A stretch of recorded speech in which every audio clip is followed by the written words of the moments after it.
Totoo bang matatapos na ang giyera? Sa press statement ni President Trump ngayong araw, sinabi niya na halos na-achieve na nila ang goal sa Iran. Pero sa dulo ng video, malalaman mo ang totoong dahilan bakit gusto na nila itong matapos kaagad. Yung reason number 5, matatawa ka na lang. Una, gumagastos ang Amerika ng 60 million pesos sa paggamit ng mamahaling Patriot missile laban sa Iran. Samantala, ang bawat drone ng Iran ay 1 milyong piso lang. Sabi nga ng mga war experts, hindi kailangan manalo ng Iran. Kailangan lang nilang patagalin ng giyera at susuko din ng Amerika.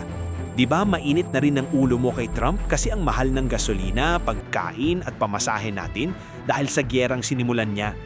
So kung ganyan na ang takbo ng istorya, hindi kakayanin ng Amerika na patagalin ng giyera.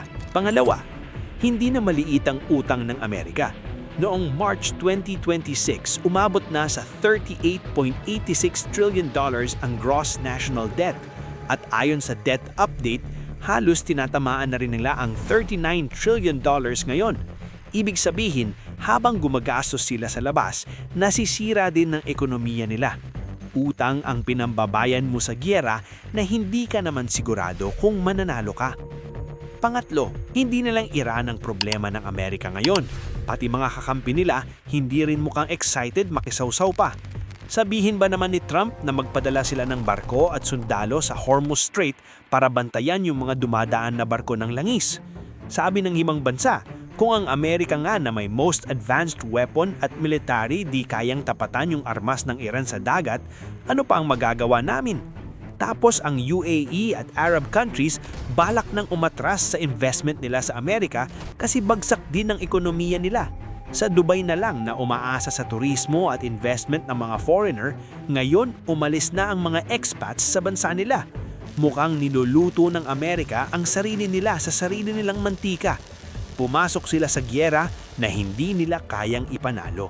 Pang-apat, lumilipat na ang ibang bansa sa paggamit ng Chinese yuan sa pambili ng langis. Kapag may mga bansang unti-unting lumilipat sa ibang currency sa para sa trade, humihina ang automatic demand sa dolyar. Ang petrodollar ang dahilan kung bakit maraming pera ang US. Kung pati petrodollar mawala, yan ang magiging tuluyang pagbagsak ng Amerika.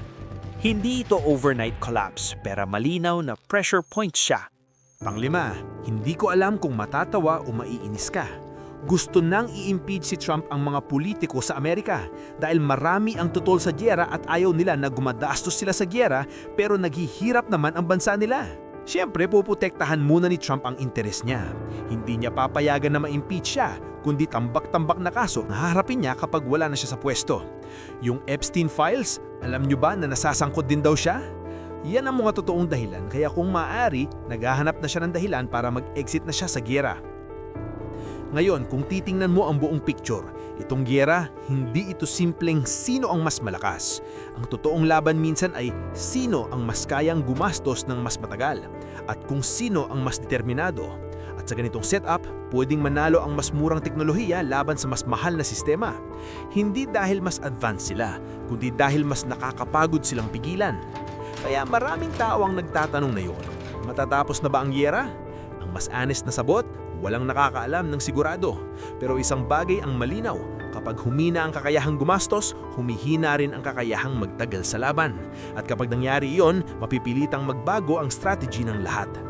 Ang pinaka-importante dito, huwag nating tignan ito bilang problema lang ng Amerika. Kapag umuuga ang dolyar, umaalan ang buong global economy. Kapag umaalon ang global economy, ramdam iyon sa presyo ng gasolina, pagkain at trabaho. Kaya oo, malayo ang giyera, pero umaabot ang epekto sa hapagkainan mo. So ang mas tamang tanong siguro ay, hindi wala na bang pera ang US? Ang tanong ay, hanggang kailan nila kayang saluhin ang ganitong klase ng presyon? Dahil sa totoo lang, kahit pinakamalaking ekonomiya ka pa, may hangganan din ang tibay. At kapag narating mo ang hangganan ngayon, doon nagsisimula ang totoong pagbabago.